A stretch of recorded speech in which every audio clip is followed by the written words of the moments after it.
नमस्कार, news state पर आप सभी का स्वागत है। मैं हूं आपके साथ शुभेंदु सिंह। आपके मुद्दे में आज बात करेंगे छत्तीसगढ़ की, जहां शराबबंदी पर एक बार फिर से सियासत तेज हो चुकी है।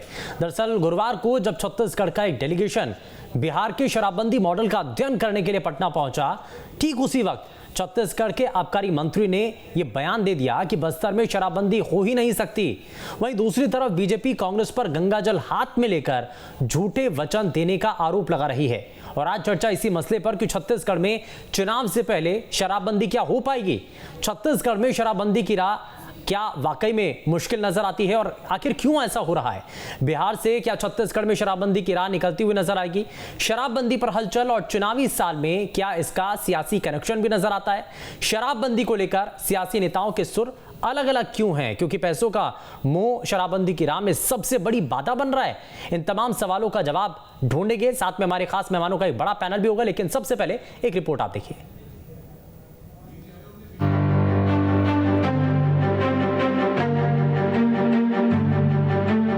शराबबंदी पर आरोप प्रत्यारोप जारी है। इस बीच छत्तीसगढ़ में शराबबंदी को लेकर बनाई गई कमेटी के मेंबर बिहार पहुंच गए हैं, जहां वो बिहार में शराबबंदी के मॉडल की स्टडी करेंगे।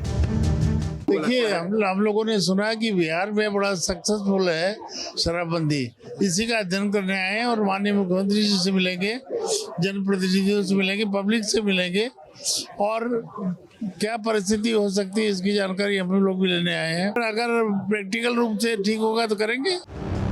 हालांकि एक तरफ शराबबंदी की राह तलाशने के लिए कांग्रेस विधायक बिहार दौरे पर हैं, तो दूसरी तरफ खुद आबकारी मंत्री क्या बोल रहे हैं, ये सुनिए।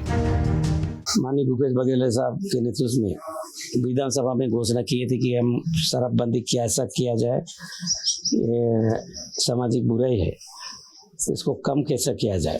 ये सारे प्रकार के विधानसभा के अंदर भूपेश बघेल ने खुला मंच से घोषणा किया था कि चुने हुए विधायक, हर दल का विधायक, चाहे जोगी पार्टी हो, चाहे बहुजन समाज पार्टी हो, चाहे भारतीय जनता पार्टी हो, ये कोई पर भी, एक ही बहुजन समाज पार्टी का विधायक आवेदन दिया, मेंबर भी है, क्या नाम, केशव चंद्रा, और वो नाम तो दिया लेकिन आता नहीं।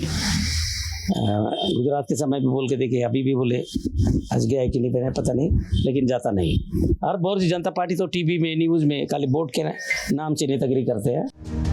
तो बस्तर में शराबबंदी नहीं हो सकती, खुद आबकारी मंत्री कवासी लखमा ये कह रहे हैं। कवासी लखमा इससे पहले भी शराबबंदी पर एक चर्चित बयान दे चुके हैं। पिलाने वाला मत है, इधर पिलाने वाला हम लोग दोनों क्लास में बैठते हैं।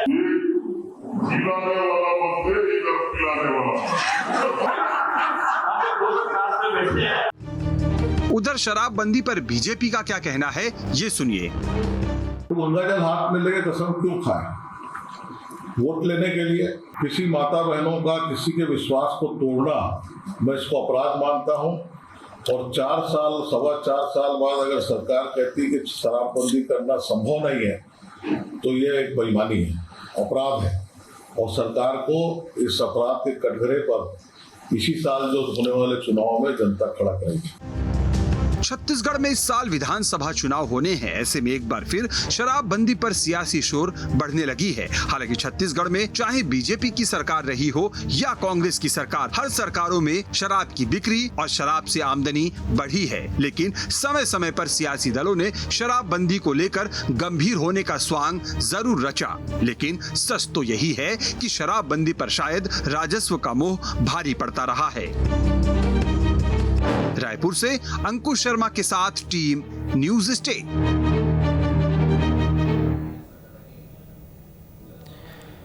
तो ये पूरी रिपोर्ट आपने देखी है और इस रिपोर्ट के जरिए आपको अब ये अंदाजा लग चुका होगा और सवाल अब ये उठने लगे होंगे आपके मन में भी कि 2023 के विधानसभा चुनाव से पहले क्या शराबबंदी होना लाजमी है? क्या ये बड़ा कदम जो सरकार अभी इसको उठाने के लिए तैयारी कर रही है, क्या इसके पीछे कुछ और भी दूसरे कारण हैं?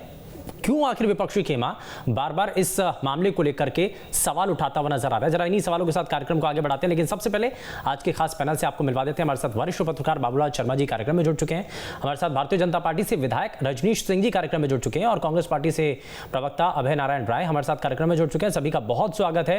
लेकिन शुरुआत जरा अभय नारायण जी आपसे ही, क्योंकि ये कहा जा रहा है कि एक बड़ी कोशिश है, विधानसभा चुनाव से पहले आप भी चाहते हैं कि आपका जो घोषणा पत्र जिसमें आपने शराबबंदी का जिक्र किया था उस वादे को आप पूरा करके दिखाएं, लेकिन ये वादा पूरा कैसे होगा, इसमें सबसे बड़ी अड़चन क्या है? एक समिति आपने भेजी है, उसकी रिपोर्ट कब तक आएगी, क्या उसमें होगा, कितना समय लगेगा, जरा थोड़ा सा बताइए इसके बारे में।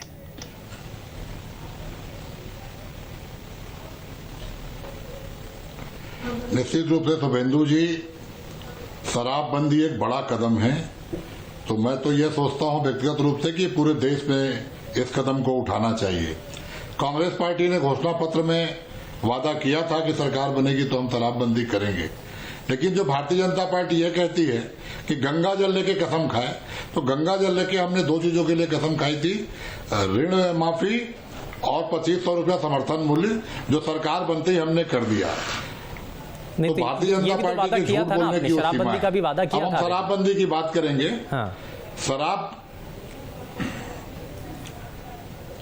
मैंने कहा कि गंगा जल का प्रयोग यहाँ पे नहीं हुआ।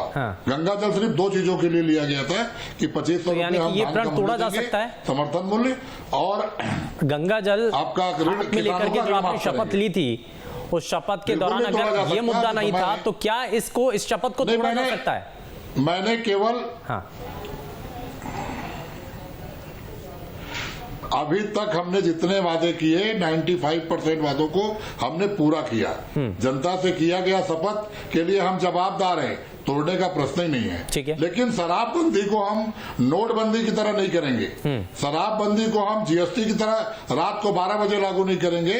शराबबंदी का पक्ष और शराबबंदी का विपक्ष कि बंदी के परिणाम क्या होंगे, इसका अध्ययन करने का काम भी हो रहा है। और जिन राज्यों में शराबबंदी है उसमें गुजरात, जहां शुरू से 1952 से लगातार शराबबंदी है, उसमें बिहार में भी शराबबंदी की गई है। तो पहले हमारी टीम गुजरात गई, छत्तीसगढ़ की वरिष्ठ विधायकों के नेतृत्व में, और अभी टीम पटना बिहार गई हुई है, वहां अध्ययन कर रही है। जो भी रिपोर्ट विधायक आने के बाद सबमिट करेंगे उस पर विचार होगा और शराबबंदी का जो परिणाम क्या आएगा, शराबी जो हो चुके हैं, अभय नारायण जी, देखिए लोगों की भावनाएं भी थी। आपने चुनाव से पहले लोगों की भावनाओं का सम्मान करते हुए एक बड़ी घोषणा कर दी थी, अपने घोषणा पत्र के अंदर भी आपने इसको शामिल किया था। क्या उस वक्त ये आकलन नहीं किया गया था कि अगर ये घोषणा सरकार में आते हैं तो इस घोषणा को पूरा कैसे किया जाएगा? जब लोगों की भावनाएं इस मामले, इस मुद्दे से जुड़ी हुई हैं, तो क्यों नहीं उस पर इतना देरी क्यों? अब तो कार्यकाल खत्म होने को जा रहा है।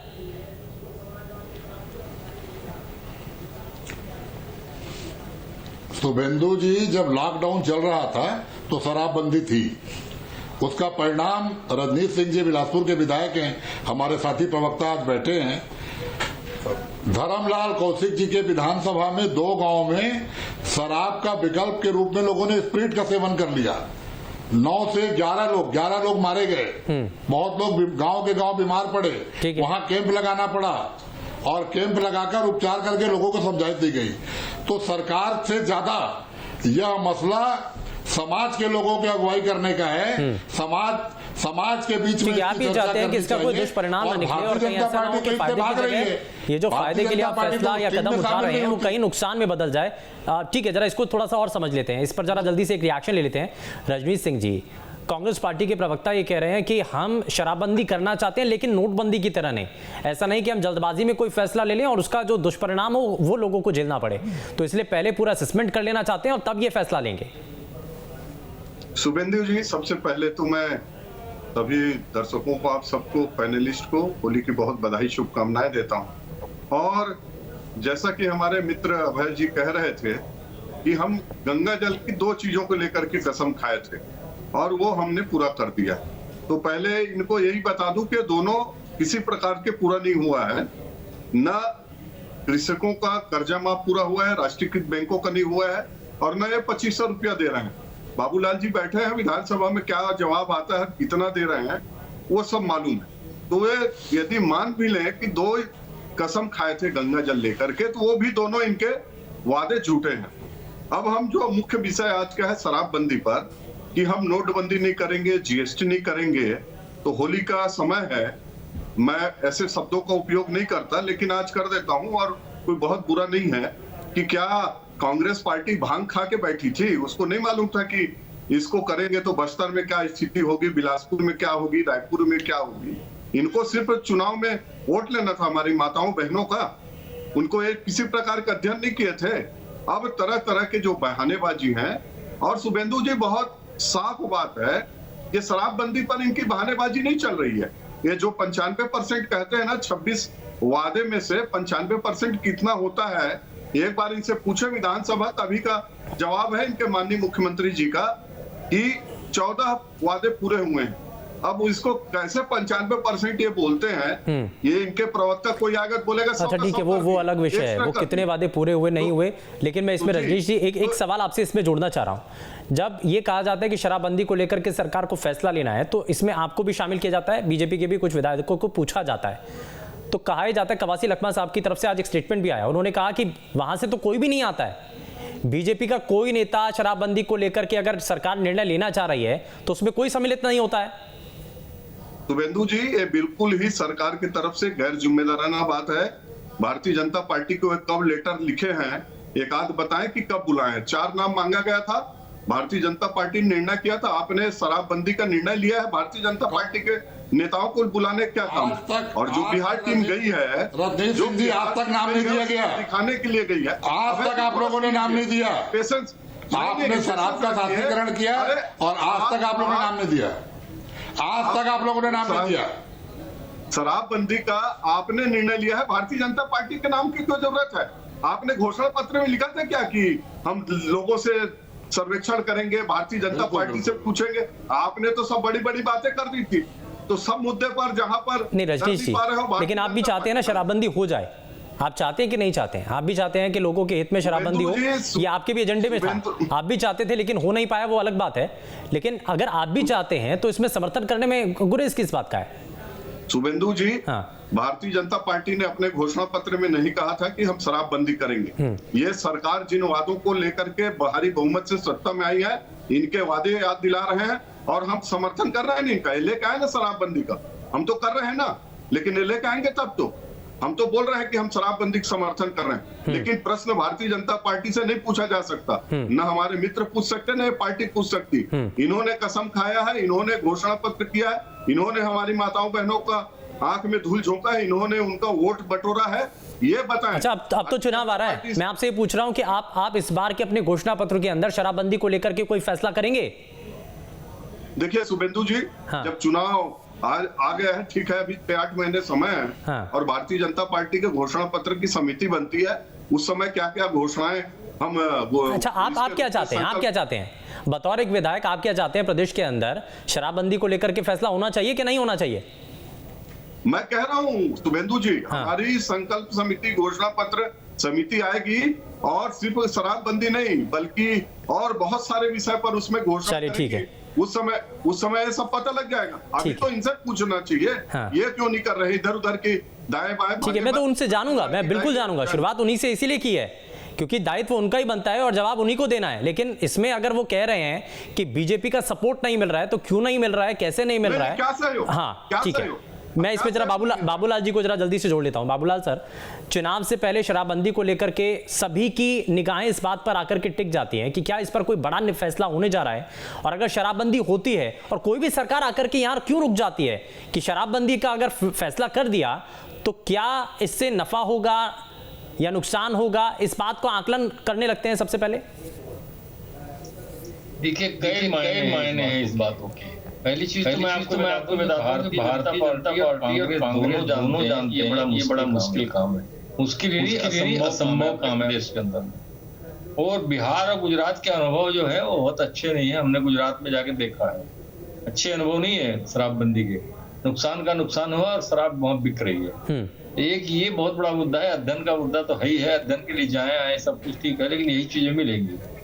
मैं इसको मैं जरा माफी के साथ रोक रहा हूं सर, कुछ ऑडियो में दिक्कत आ रही है, मैं वापस से आता हूं आपके पास, लेकिन जरा उससे पहले जरा एक जल्दी से अभय नारायण जी एक रिएक्शन में तब तक आपसे ले लेता हूं।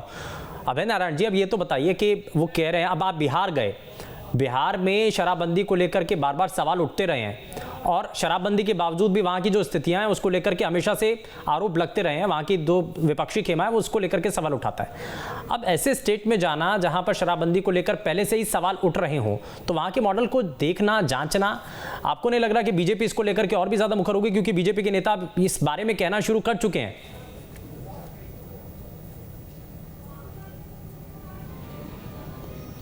देखिए, रणदीप सिंह जी और उनकी पार्टी को तो नैतिक रूप से शराब के बारे में बात करने का अधिकार नहीं है। छत्तीसगढ़ में शराब ठेके पर चलता था तत्कालीन मध्य प्रदेश के जमाने से, और इन्होंने तो एक रिकॉर्ड कायम किया तीसरे कार्यकाल में कि शराब का शासकीकरण किया, सरकार शराब बेचेगी। तो ये तो वो लोग हैं। और अभी आपने प्रश्न किया रजनीश भाई से कि वो क्या चाहते हैं। आज आपके चैनल के माध्यम से छत्तीसगढ़ के 2.5 करोड़ लोग इस चैनल को देख रहे हैं। अरे छाती ठोक के कहें कि शराबबंदी चाहते हैं और अपने घोषणा पत्र में लाएंगे और चुनाव लड़ेंगे शराबबंदी के मुद्दे पर, लेकिन वो नहीं कहेंगे, वो बिल्कुल नहीं कहेंगे, क्योंकि ये पूरे देश में शराब बेच रहे हैं।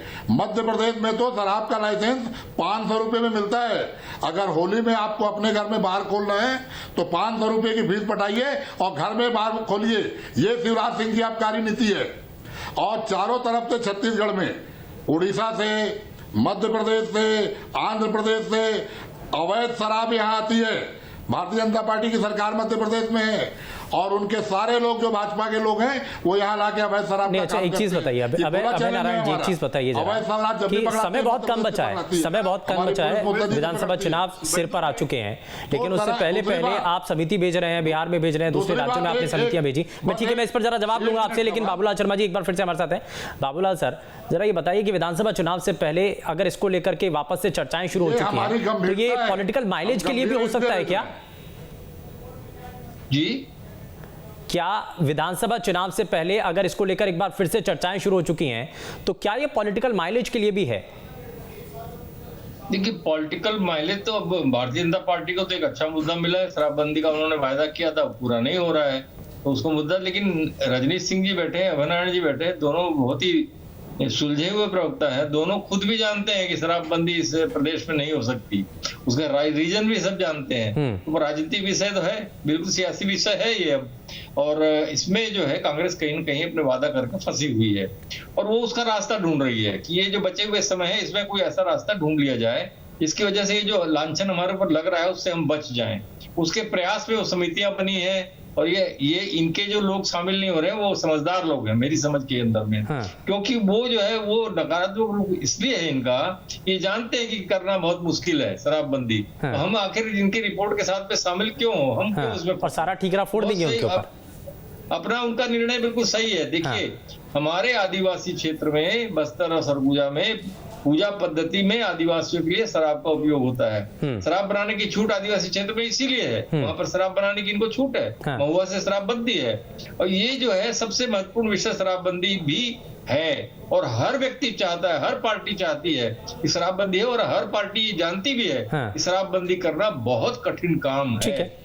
लेकिन अब ये विषय डिबेट का है, तो डिबेट में अभय नारायण जी अपने ढंग से बोलेंगे, रजनीश जी अपने। ठीक है, जरा आप जल्दी से एक सवाल भी कर देता हूं मैं अभय नारायण जी, एक जरा सवाल भी आपसे कि एक तरफ आप ये कह रहे हैं कि शराबबंदी आपके घोषणा पत्र में भी था और इसको लेकर के अब समिति बिहार भी पहुंची है, रिपोर्ट आएगी उसके बाद कदम भी उठा देंगे, लेकिन दूसरी तरफ आबकारी मंत्री कवासी लखमा साहब की तरफ से आज स्टेटमेंट जो सामने आया वो बड़ा सुर्खियों में भी आ चुका है।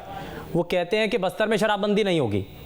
अब एक तरफ सरकार ये कह रही है कि हम शराबबंदी करने जा रहे हैं, लेकिन दूसरी तरफ उनका स्टेटमेंट, ये क्या है, थोड़ा सा समझाइए।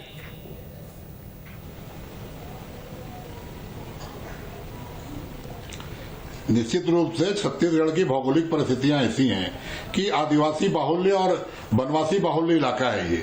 सरगुजा, जसपुर और बस्तर ये तीनों आदिवासी बहुल और शराब उनके संस्कृति के और धार्मिक कार्यों में रची बसी है। उनके कोई भी धार्मिक कार्य, कोई भी सांस्कृतिक काम वो पूर्वजों के समय से ही, अपने पूर्वजों के समय से ही वो शराब के साथ करते चले आ रहे हैं। ठीक है, उसको लेकर वो एक आदिवासी नेता है। तो वहां तो शराबबंदी होना आपको लगता है कि जायज होगा? एक वर्ग के नेता है तो उस वर्ग की बात तो रख रहे हैं, लेकिन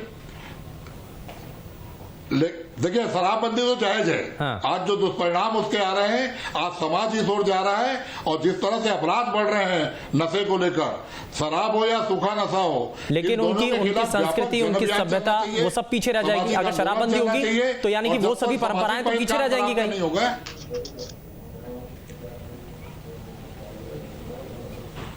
आज आदिवासी समाज में भी लोग कलेक्टर बन रहे हैं, हाँ। एसपी बन रहे हैं, डॉक्टर बन रहे हैं, और समाज भी शिक्षा की ओर अग्रसर हो रहा है। हाँ। और जो लोग शिक्षित हो गए हैं वो इसका दुष्परिणाम समझ रहे हैं। उन्हीं लोगों से तालमेल हो जाए, उनसे बातचीत हो जाए, सर्व आदिवासी समाज खुद इसका बहिष्कार करे। जब सामाजिक बहिष्कार चालू होगा तो सरकार के लिए बहुत आसान हो जाएगा। और छत्तीसगढ़ सरकार सामाजिक आंदोलनों की राह देख रही है कि समाज के लोग आगे हैं, कुछ कहना चाह रहे हैं और शराबबंदी के साथ साथ सामाजिक आंदोलन जब होंगे तो निश्चित रूप से सरकार को सफलता मिलेगी। सुपेंद्र जी, मैं ये कहना चाह रहा था कि इनको ये दिव्य ज्ञान ना, अभी 4.5 साल जब सरकार जाने का और इनका चला चली की बेला आ गई है, तो एक मैं तो बोला शराबबंदी एक ऐसा मामला में ही ये बात है। बाकी अन्य मामलों में भी डिबेट होगा तो हम एक एक विषय रखेंगे। हाँ। इनको अभी दिव्य ज्ञान आ रहा है कि शराबबंदी में दिक्कत है। वो दिक्कत उस समय तो वोट चाहिए था। 15 साल से बिन पानी की मछली की तरह छटपटा रहे थे, कुछ भी घोषणा कर दो, सरकार आ जाए। उसके बाद हमको क्या है, कांग्रेस का हमारा चरित्र है, पूरा देश में झूठ बोले हैं, इसी प्रकार के लोगों को आंखों में धूल झोंके हैं, झूठा वादा किया है। क्या होता है, एक बार और छत्तीसगढ़ में कर लेंगे। और रही बात अभय नारायण राय जी, जब ये शासकीय ठेका आपको इतना ही बुरा लग रहा था पार्टी का, तो 4.5 साल से बदले, झूठ बोलने का अधिकार प्रधानमंत्री जी के नाम है, इसलिए 4.5 साल से बदले नहीं, 2-2 पेटी रख लिए। हाँ। और इसको जुमला बोलने का रिकॉर्ड भी प्रधानमंत्री जी के नाम है। ये सरकार अवैध कमाई का जरिया बना ली है, इसी से इनके पार्टी के खर्चे, अन्य खर्चे चल रहे हैं। ठीक है, और जिसके कारण नहीं, बड़ा आरोप लगा रहे हैं सर आप, बड़ा आरोप लगा रहे हैं, उसके पीछे तथ्य होना चाहिए। मैं इसमें बाबूलाल शर्मा जी को जरा जल्दी से जोड़ लेता हूं, समय थोड़ा सा कम है। बाबूलाल शर्मा सर, एक चीज बताइए कि ये 60-40 वाला जो रेशियो है, कहा जाता है कि 60% जो आबादी आदिवासी वर्ग की है उनको छूना थोड़ा सा ठीक नहीं होगा, क्योंकि उनकी रिचुअल्स होते हैं, उनकी परंपराएं हैं, उनकी संस्कृति में ये सब बसा हुआ है। तो इस ऐसे में शराबबंदी का ये फैसला उनके ऊपर लागू होना थोड़ा मुमकिन नजर नहीं आता है। लेकिन 40% जो लोग हैं उनके ऊपर ये फैसला अगर होता है तो इसको इंप्लीमेंट करना क्या बड़ा चुनौतीपूर्ण नहीं होगा? भाई आंशिक रोक तो हो ही नहीं सकती ना। हाँ। प्रदेश में आधे में चालू रहे, आधे में बंद रहे, मुश्किल है। हाँ। मुश्किल है, बहुत मुश्किल है। यही तो दिक्कत आ गई है। शराबबंदी करना सब चाहते हैं, लेकिन हर पार्टी का नेता, हर समझदार बुद्धिजीवी इस बात को जानता है, यहाँ की परंपराओं को समझता है, वो जानता है नहीं कर पाएंगे। हाँ। कवासी लकमा सच्चा आदिवासी है, उसने सच बोल दिया। दूसरी चीज ये है कि वो और कुछ बोल करके जो है सरकार के पक्ष में अगर बोलता है कि हाँ शराबबंदी हम कर देंगे, तो वहां के आदिवासी उससे नाराज होते, अपने वोट थोड़ी कटवाएंगे वो। हाँ। बहुत समझदारी से उन्होंने बात की, वो अपने परंपराओं के आधार पर आदिवासियों के हक में उन्होंने बात की है। हाँ। और उन्होंने सच कहा है, सच कहा, सबको सच मालूम है। अभी प्रवक्ता बैठे हैं, उनको भी मालूम है, जिन्होंने शराबबंदी घोषणा की थी उनको भी मालूम है कि बहुत कठिन काम है। हाँ। इसीलिए तो समिति बनी है, ताकि उसको जितना टाला जा सके टाला जाए। अगर आंशिक रूप से यहाँ लागू लेकिन ये जो स्थितियां, अच्छा ठीक है सर, माफी के साथ रुक रहा हूँ, समय थोड़ा सा कम है। बहुत शुक्रिया सभी खास मेहमानों का कार्यक्रम में शामिल होने के लिए। लेकिन छत्तीसगढ़ में शराबबंदी को लेकर 2023 के विधानसभा चुनाव से पहले अगर चर्चा हो रही है तो क्या वाकई में शराबबंदी होने जा रही है, इसको लेकर के बड़ा सवाल बना हुआ है। पेशकश में फिलहाल के लिए बस इतना ही। नमस्कार।